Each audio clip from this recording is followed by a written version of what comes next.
Hello, everyone. I'm Dr. Renee Mehrra. Thank you so much for joining Zoom In with Renee, the show that educates, inspires, and empowers its viewers. Today, my guests are women who have made a tangible difference not only in their lives, but also in their local communities by scripting new pathways of progress.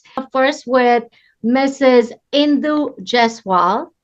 She is the chairperson of the Indian American Forum, and that was started in 1997. It's a nonprofit organization. Its mission is to preserve and promote the cultural heritage of India and further the friendship and understanding with other cultures in the United States. Mrs. Jaiswal is also a certified nutritionist and a dietitian. She's a big community activist who I've known for many, many years. Thank you so much, Mrs. Jaiswal, for joining me today. And joining her, we have a whole panel of women. A woman has access to resources and opportunities to grow. She realizes her self-worth, and then sky is the limit.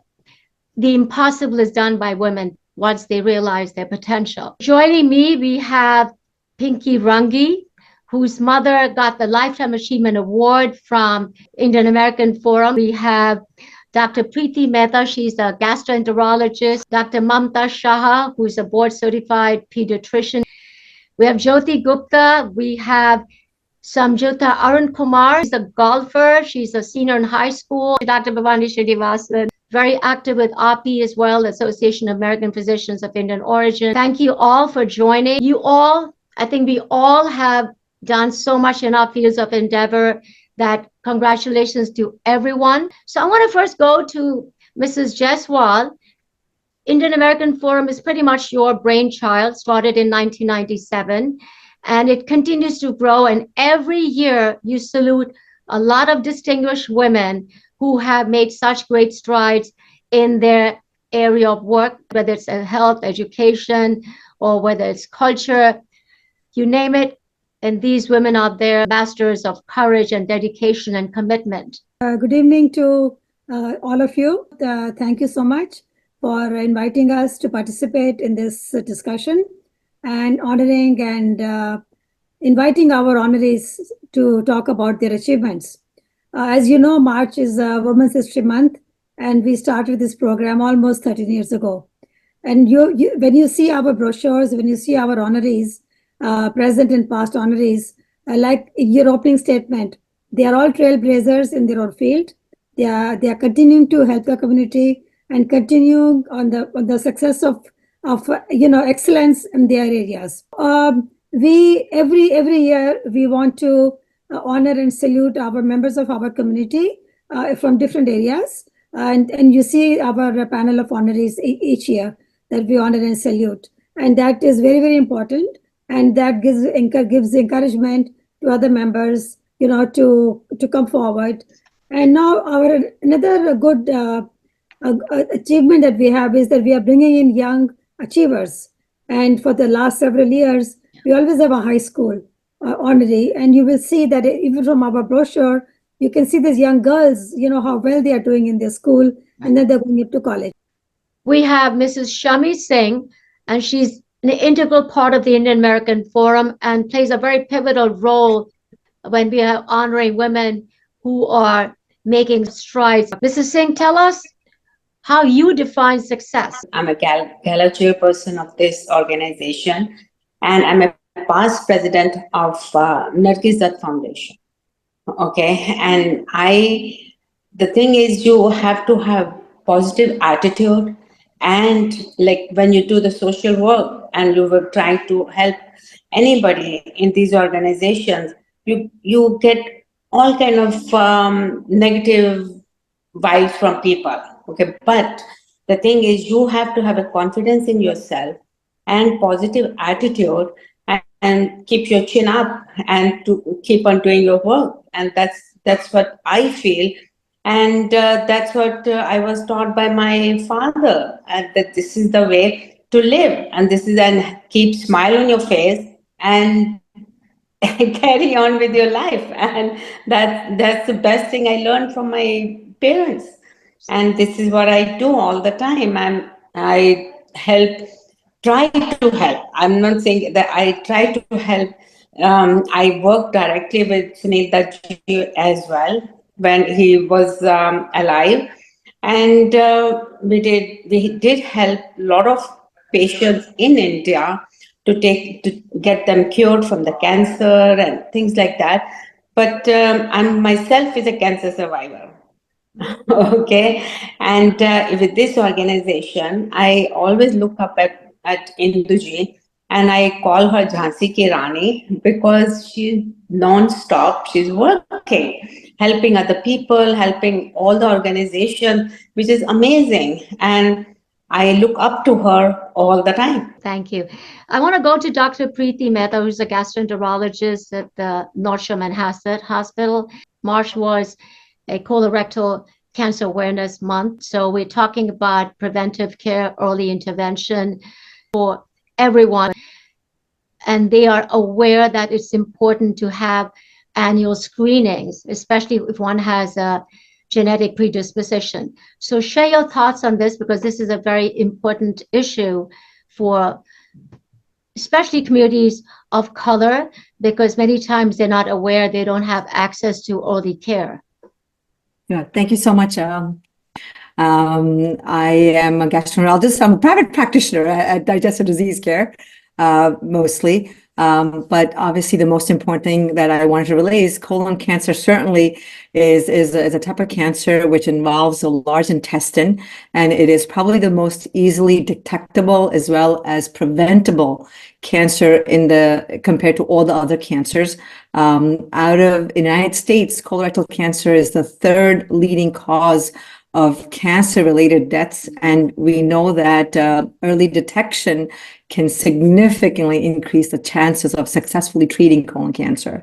The important point also is that before we always started screening at the age of 50. Now, recently, the age has dropped down to the age of 45. Yeah. So I urge all and everyone who's listening that they should approach their primary care physicians and even get to a gastroenterologist at the age of 45. Men and women equally are affected by it, and colonoscopies are the easiest, to be honest, the gold standard, or I call it the Mercedes of all the different tests that are available. Does diet play a very significant role in colorectal cancer? Certainly, I think lifestyle is definitely playing a big role. As if you look at, there's a data that says that people who were born in the 1950s versus people in the 1990s, younger and younger generation is getting colon cancer. I've been diagnosing colon cancer in the ages of 29 to 35 to less than 45.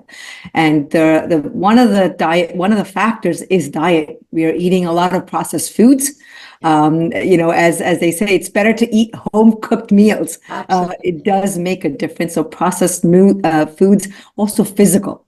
Being active is very key to successfulness, because, indirectly, if you're not active, you'll have increase in your weight indirectly, which leads to obesity, and which another is a big factor in causing cancers in younger and younger populations. So diet certainly plays a role in preventing colon cancer. Lifestyle management, I think, is very, very important these days. What we're eating, how we're eating, what we eat, when we eat, with whom we eat, all that creates a lot of problems, especially when we're talking of body-mind connection over here. Processed foods, junk foods, additives, flavorings, all this adds on, because we love fast foods, because we don't have many times, but home-cooked, organic, wholesome foods really, in the end, are the key for a better health.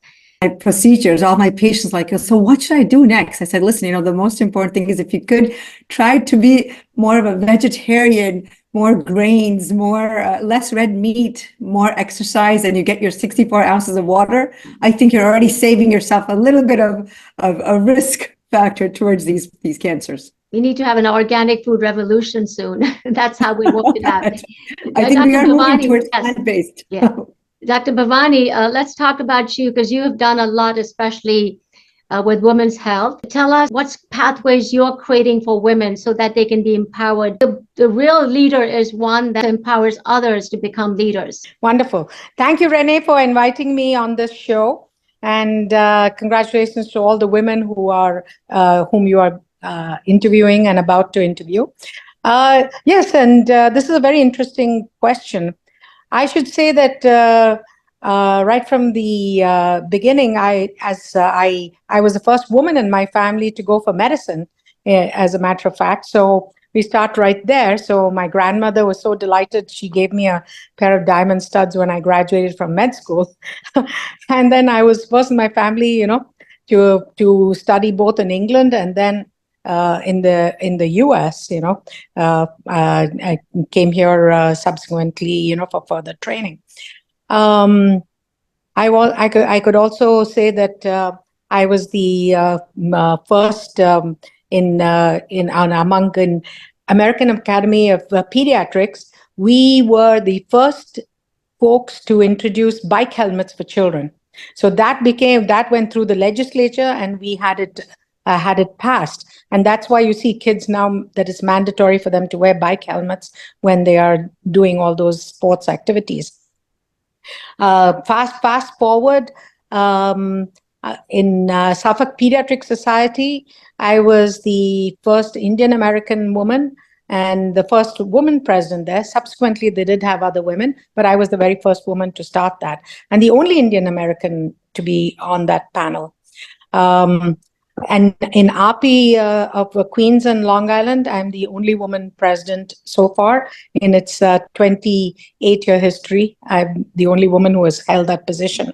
How you are making other women realize their potential. How did you bring about that change for other women? Yes. So this is by leadership. You said you have to do it by example. So subsequently, in my family, at least another couple of my cousins did subsequently go in for medicine, women, and so they are also practicing here as well. And in API of Queens and Long Island, we have encouraged other women to take part, and now we do have a woman who's a treasurer. So we encouraged her to follow that pathway. Then, as far as public health and Asian American health in particular, since I'm a vice chair on the Asian American Advisory Committee for Nassau County, in that capacity, we encourage women of South Asian descent or Asian descent. As you know, that Asia comprises of so many different countries, and South Asia as well. So women who come from those strata, we've been encouraging them to go to be all that they can be, so to speak. Thank you so much. Samyukta, you are what the next generation can follow. You are a senior in high school and you're a golfer. Golf is pretty much a male-dominated sport. It's very elitist, it's very expensive, it's very time-consuming, and it's not an option in schools. You don't get training in golf. How did you get into this? So first and foremost, I want to thank you for giving me the opportunity to talk and about my achievements and women empowerment as a whole. But golf, you said it perfectly, is a very male-dominated sport, curated just for men. But having a mom who cared about me, staying active during COVID, she pushed me into golf and I fell in love with the sport instantly. But looking around me, I just saw men everywhere. I was like, damn, where are the girls? And then I went into high school, and luckily I was gifted with the ability to have a girls golf team at Syosset High School. I joined that team, and 4 years later, I'm the captain. It proved me right to see the amount of girls that were playing, and it made it my mission to, get more girls playing. So my plan was to volunteer at Bethpage Girls Golf Program, in which they taught girls how to play golf, but we also encouraged them to play in tournaments and get placed in divisions, as well as placed to get medals. On top of that, having the opportunity to be named captain for the girls varsity golf team garnered me the ability to just continue to play and fall in love with the sport and make other girls fall in love with the sport. Given all these abilities and opportunities to volunteer and be named different leadership positions, allowed me to encourage and push girls to just continue playing golf, fall in love with the sport, hopefully use me as a role model to, continue to inspire girls. Of course. Yeah. How many do you have in your team? This year, I'm so excited, but this year we have around 17 girls on our team. Wow, And usually awesome. in the That's past great. years, it's been 5 to 6 girls. So it's a proud moment to have, seeing so many girls join the golf team, falling in love with the sport. So you have soon a big girls club out there in Yep. Long Island, New York. The new future is joining a big girls club. I think we should creating all a- join in. It could be the golf coach for a lot of people. I I love would love that. to I would learn. love that opportunity. And also, you're a Carnatic music singer and a Bharatanatyam dancer. Yes. Great. Keep up the good work. Pinky Rangi, hats off to your mom and your dad. I grew up knowing them, the Premies of New York, who founded the International Punjabi Society, a very well-recognized society globally. Not only that, and your mom, Auntie Premi ji, and she got the Lifetime Achievement Award, and she's watching us from the heavens.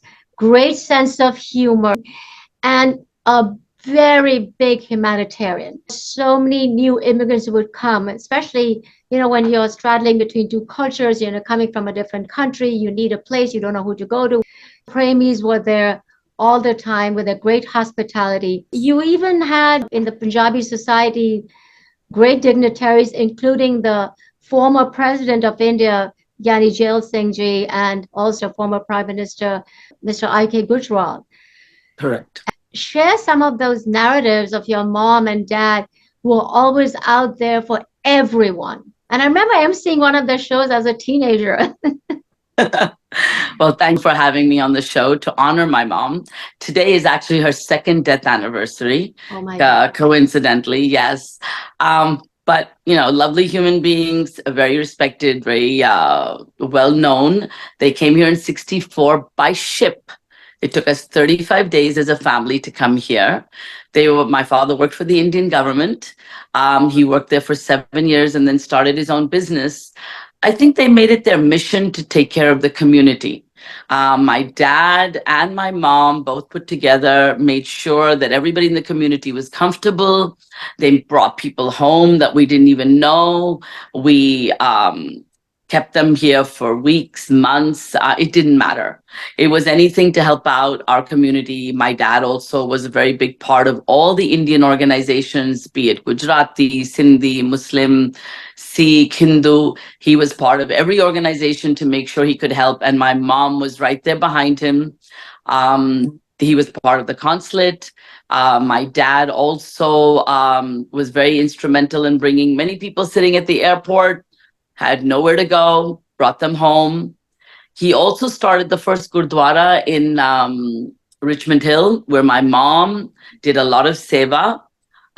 She brought all the women there. They used to do all the, we cleaned up, we put it to make sure. He negotiated the deal with the church. As long as we kept it a religious organization, they negotiated the deal to sell it to the Gurdwara. So today that Richmond Hill Gurdwara was really orchestrated by my dad's influence.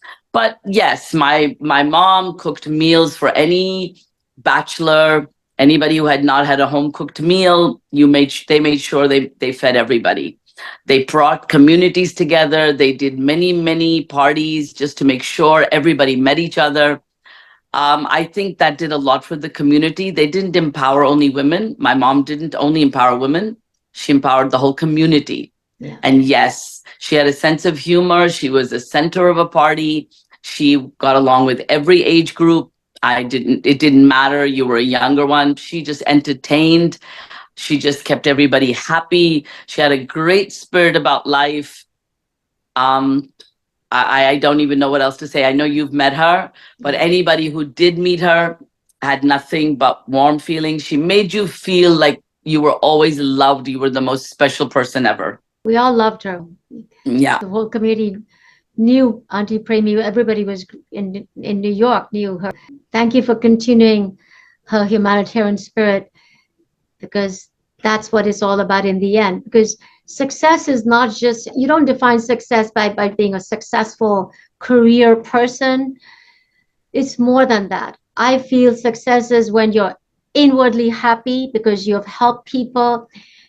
that selfless service brings so much of joy Yes. to people around. And they have done experiments on this, that people who actually do selfless service and help people around them, they are happier, because when you give, you receive a lot of warmth back. So you're getting Correct. positive vibes back.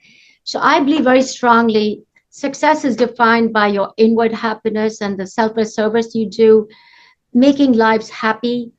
And I also believe that if you if you change even one life in this world, it's like you change the whole entire world. We're here for a purpose to help people. So whether it's access to healthcare, or whether it's community service, or whether it's education awareness, we're empowering those around us. Correct.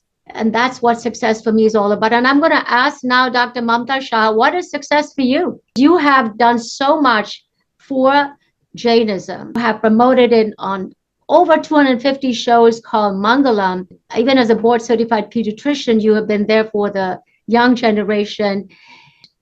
And you and your husband too, Dr. Ashok Shah, wonderful man. So tell me what success means to you, because you have done so much by giving a lot to your community. As you say, feeling good about yourself by giving to people. I mean, without looking for something in return, you just do your work. And that has kept me going, because that is what I feel. And as you told me, one person we change for better, we have made it. And that is what my philosophy has been when I'm working for children, when I'm working for women. As you know, we had done the big convention for Gujarati Samaj when I was working with Gujarati Samaj. And, so many things we had done for the women. And then we had honored Sakhi group people and everything. I mean, we have so many organizations like Sakhi and everything. One thing was missing that I thought was to give that inner strength to women. So women who are in problems or who are suffering something, we can provide all the resources to them. But once they go back to that situation again, they again fall apart. And that is not something that we have achieved something. Yes, we have helped somebody. Yeah. But if they cannot stand up for themselves and they cannot fight with that thing and come up with that inner strength is very, very important for giving to anybody.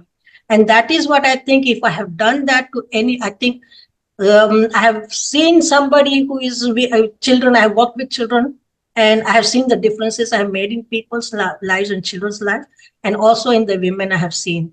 And it makes me feel very good. And sometimes you get very, very frustrated because you don't see the results right away that you are looking for. Actually, it is making slow changes, but you feel, oh, why it is not changing? And I'm telling so many times to this lady, she doesn't understand, whatever. But it is happening slowly and slowly, and you see the results, and then you're so happy that this has gone to a positive way. And that makes me happy. I think that is success, actually. And Absolutely. That's what I go for. And Jaina and Jain religion, I grew up with Jain religion, and I think that was a very good platform that I had, and I did a lot for that. So I'm proud of that too. Thanks. Thank you very much, Dr. Shah. Jyoti Gupta, you have been honored many, many times for your contributions. Share your vision, how it can help local communities around you. Dr. Renee, I'm so happy to see you today. Today is very special day. Today is my dad's birthday, and he's in the heaven, but he's watching us. And he gave me very good sanskar, and he told us, do the best in the studies when we were growing up, but do other community work, whatever you can do in your free time. So that's what I learned from him. And I like to make a difference in any organization I go, and I want to give women platform with, to sing and to show their talent. And, if they have talent and they need any help for anything, I'm always ready to do that. And I feel happiness in that. Thank you very much. And I learned so much from Induji. When I came from India in 80s, I used to see Induji doing so much. And she's my role model. I always watch her, how much she does without anything in the return. She just keep on doing. That's Induja's fault. So much she's doing every week, some program, and something to learn from her. And then also I met Mrs. Premi through Vijay Sakhi ji in Indian. You are so good in your field, Preeti. I always hear her lectures and she's helping so much. So this is the way to live the life. What knowledge I'm always ready to give with computer and, Facebook, YouTube or anything. And I like to share my knowledge. That's what I enjoy. Samyukta, I know you're a Carnatic music singer. You want to give us a sample of your music? Gopala Ganalola Murali Lola Nandalala Gopala Ganalola Murali Lola Nandalala He Murali Lola Nandalala Keshava Madhava Janardana Keshava Madhava Janardana Madhavala Vrindavana Bala Manavala Vrindavana Bala Murali Lola Nandalala He Murali Lola Nandalala. Thank you very much. Wonderful. Last game, I want to just go a quick round. I want to ask each one of you 3 most important points to empower others.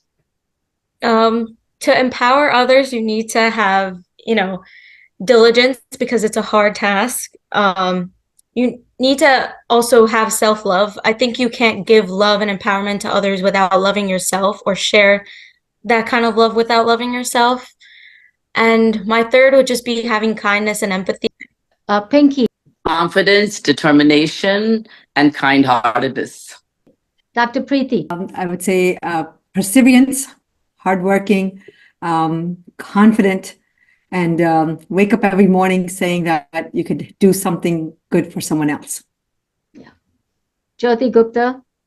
I would say affectionate, dedicated, and good listener. Dr. Bhavani. I would say empathy, encouragement, and enlightenment. Mamta Shaha. I would say be assertive, stand up for your own rights, and be humble in whatever you do for helping everybody else. This is Indu Jaswal. First of all, what a beautiful program you have done. Really. So you need 3 pointers. Okay. One is you need to believe in yourself. You need to be very positive about what you're doing. And you should never take no for an answer. You should always say, I'm going to do it. And then you should be goal oriented, and then you will do it. And I would say resilience, passion, and compassion. And it's so very important to be compassionate if you have to do selfless service in this age of violence and so much going on. We need that compassion. We need that empathy. We need that commitment for selfless service and to make this a better world, a better planet. Also, we need to learn to support each other. Absolutely. That is the most important. Stand with each other. It has to stand. The stronger we're going to be. We have to have each other's backs to be bonded for a cause that helps everybody. So thank you all very much for Thank you very much, Renee, for having us. Thank you. Thank you very much. Thank you, Renee. Thank you, Renee. And thank you for this Happy Women's Month for this everyone. sisterhood meeting. Yeah. Thank you all very much. I'm Dr. Renee Mehrra. Thank you for letting my show be a part of your day. Stay healthy, stay positive.